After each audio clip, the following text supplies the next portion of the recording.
These weren't just bad car designs, they were full-blown crimes against automotive history. Some looked like cardboard boxes on wheels, others felt like leftovers from a low-budget sci-fi movie, and a few, you'd swear the designers were hallucinating. Buckle up, we're counting down the 20 ugliest cars of the 70s. And trust me, when you see number 20, you might actually scream. 1. 1970 AMC Gremlin. It was supposed to be quirky, but the AMC Gremlin wasn't quirky. It was a catastrophe wrapped in metal. The front end had the classic compact, subcompact car look, while the back, it looked like someone had taken a hacksaw to the design, chopping off the rear end mid-production. A car that tried to look like it had character but failed miserably in the most baffling of ways. AMC thought they were offering something fresh. America thought it was cursed. And yet somehow, more than 600,000 of these ugly little things were sold. Proof that sometimes ugly sells, but only just. Despite its hideous appearance, it found a market and became a symbol of the ugly duckling era. Who would have guessed? 2. 1975 AMC Pacer. Ever seen a car that looked like it might burst at any moment? That was the Pacer. Imagine a goldfish tank on wheels, and you'd get the general idea. This bulbous, wide thing had more glass than an aquarium, turning drivers into their own personal fishbowl experiments. While it tried to look futuristic, it ended up becoming the butt of jokes for decades. It was as if a whole design team sat down and said, "Let's make a car that no one can possibly look at without cringing." It was the 70s in a nutshell, an era where a good idea sometimes turned into an automotive disaster. 3. 1974 Ford Mustang II. Once the symbol of American muscle, now a disappointment. The Mustang II had the heart of a Pinto, wrapped in the shell of a classic Mustang.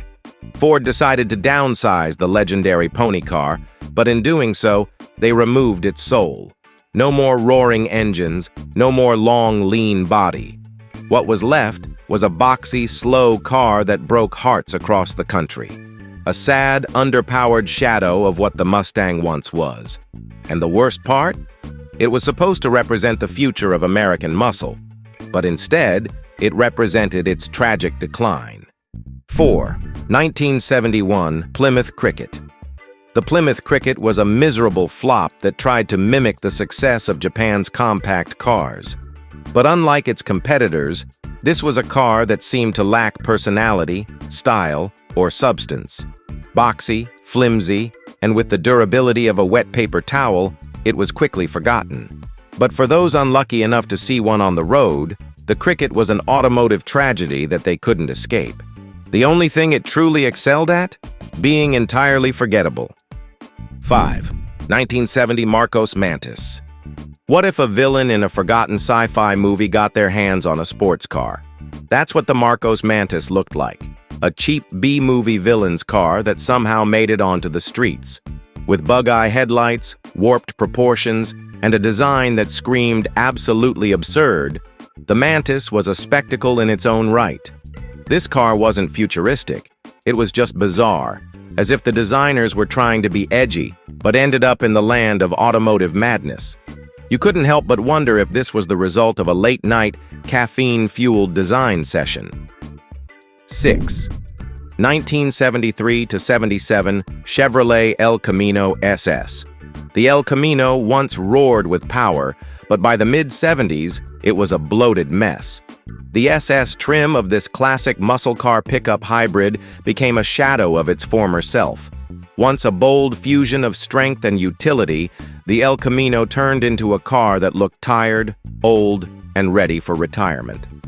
With soft, uninspired styling, it resembled a muscle car that had given up on life. And worse yet, it didn't even have the performance to back up the failing image.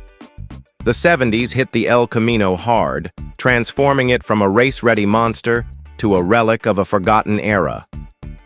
7. 1974 Cadillac Coupe Deville. When luxury goes too far, it turns into a land yacht. The Cadillac Coupe Deville was nearly 20 feet long, with more chrome than a disco ball. It wasn't elegance, it was excess. Covered in fake wood, vinyl, and a heavy dose of chrome, This car was the epitome of 70s decadence. The Coupe Deville's design was so over the top, it looked like it was stuck in a time warp, somewhere between 1950s luxury and 1980s bad taste. A car so big, so clunky, it was less of a ride and more of an automotive statement about how far design could stretch before it broke. 8. 1971 Ford Pinto. Famous for one thing, catching fire. The Pinto was an absolute mess, both in terms of design and safety. A round, squat, forgettable car that looked like it came out of the 1950s, but was somehow pushing forward into the 1970s. Its defining feature? The infamous exploding gas tank, a tragic flaw that cemented its place in history for all the wrong reasons. The Pinto's design was so underwhelming that it barely left an impression, except when it exploded. Then it was unforgettable. 9. 1975 Bricklin SV1. Safety should never look like a mistake.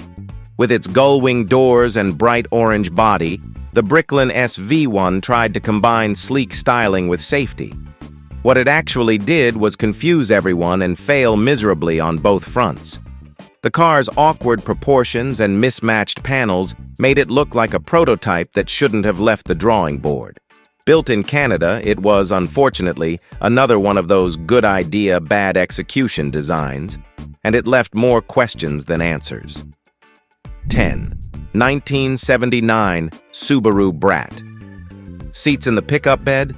Yes, you heard that right. The Subaru Brat, with its awkward proportions, had seats in the truck bed to avoid certain taxes. Why? Because nothing screams thoughtful design like having your passengers sit in the back like cargo. The Brat was a bizarre, offbeat concept that somehow worked for people who were okay with sacrificing comfort for tax evasion. The result? A quirky, awkward design that no one really asked for. 11. 1977 AMC Matador Barcelona. When disco fever meets car design, the Matador Barcelona had it all. Wild disco patterns, wood trim, and a bloated frame. It was the epitome of 70s excess, a car that didn't know whether it wanted to be luxurious or funky, so it went all in. The final result was a mishmash of design that didn't know what it was trying to be. Was it a party on wheels, or just a full-on disaster that no one wanted to ride in? 12th. 1976 Sebring Vanguard city car. The electric car before electric cars were cool, but also ugly. The city car was a tiny, ridiculous-looking thing that seemed to be designed by a child on a sugar high. Its awkward proportions and plastic cheese wedge styling made it look like something out of a cartoon. Trying to look futuristic, it ended up looking like a child's toy that rolled into real life. The city car was an electric car before electric cars were cool, and as ugly as an electric car could possibly be. 13th. 1973 Bond Bug. An orange doorstop with headlights. This three-wheeled monstrosity was supposed to be fun, fresh, and youthful. Instead, it looked like something you'd win at an arcade rather than drive on the road. With its bright orange color and bizarre wedge shape, the Bond Bug seemed like it was built more for kids' dreams than for adults in need of a reliable ride. Fun? Maybe. But cool? Not in a million years. 14. 1971 Stutz Blackhawk. The Stutz Blackhawk tried to blend luxury with something more absurd. Its massive front grille, bizarre proportions, and overdone gold trim made it look like a gangsta's fever dream. Elvis Presley bought one, but we'd bet even he regretted that decision. A car that screamed for attention in all the wrong ways, the Blackhawk was an example of how over-the-top opulence can go very wrong. 15. 1975 Triumph TR7. The shape of things to come? Yeah, right. The TR7 was supposed to be the British sports car of the future. What it turned out to be was a wedge-shaped joke. Its sharp angles and lack of curves made it a divisive disaster, and the public was quick to ridicule it. Instead of shaping the future, the TR7 became a cautionary tale in British automotive history. The only future it represented was one of ridicule. 16. 1970 Ford Torino. Once a muscle car, now a bloated giant. The Torino was one of the finest muscle cars of the 60s, but by the 1970s, it had started to lose its edge. The new generation of the Torino became more about size than power, and its design followed suit. What had once been an aggressive, sleek machine became a bloated, heavy car that barely resembled its predecessor. It's not that the Torino was ugly per se, but the shift in its look made it feel less like a car you'd want to race and more like a car that was content sitting in the garage, slowly rusting away.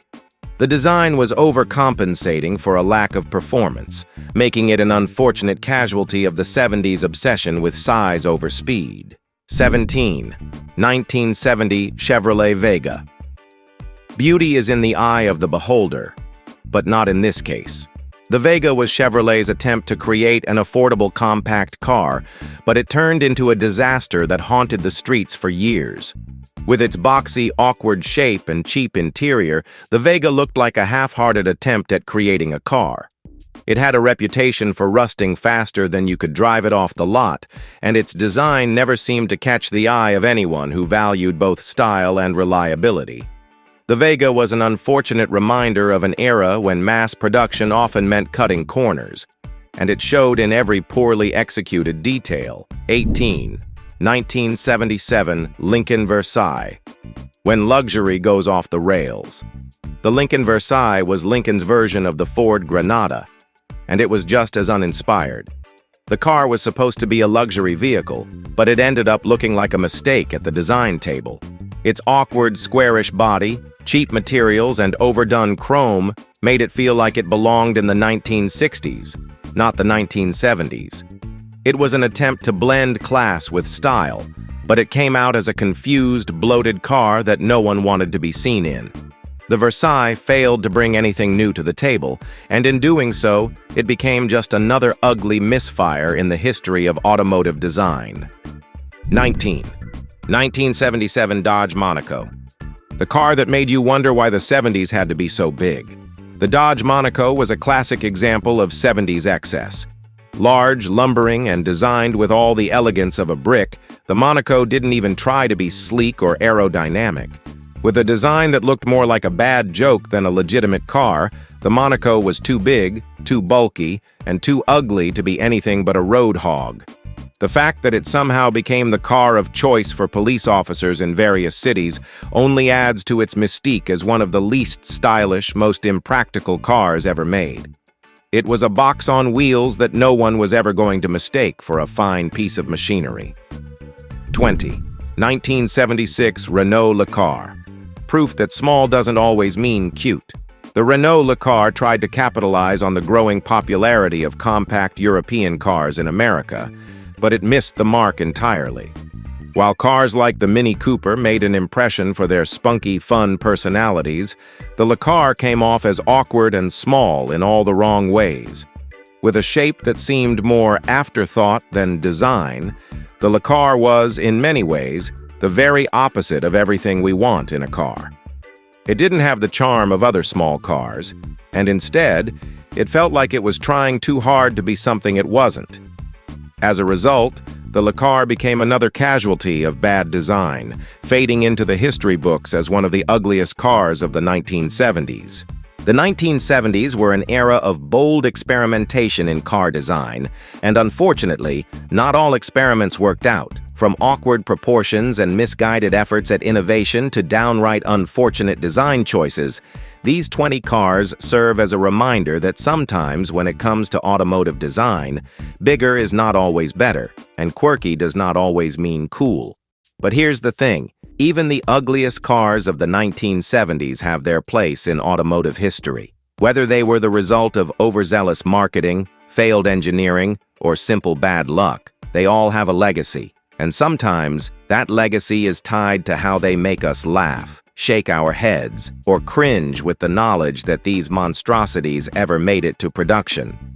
So, what do you think? Which of these 1970s cars made you question reality? Let us know in the comments.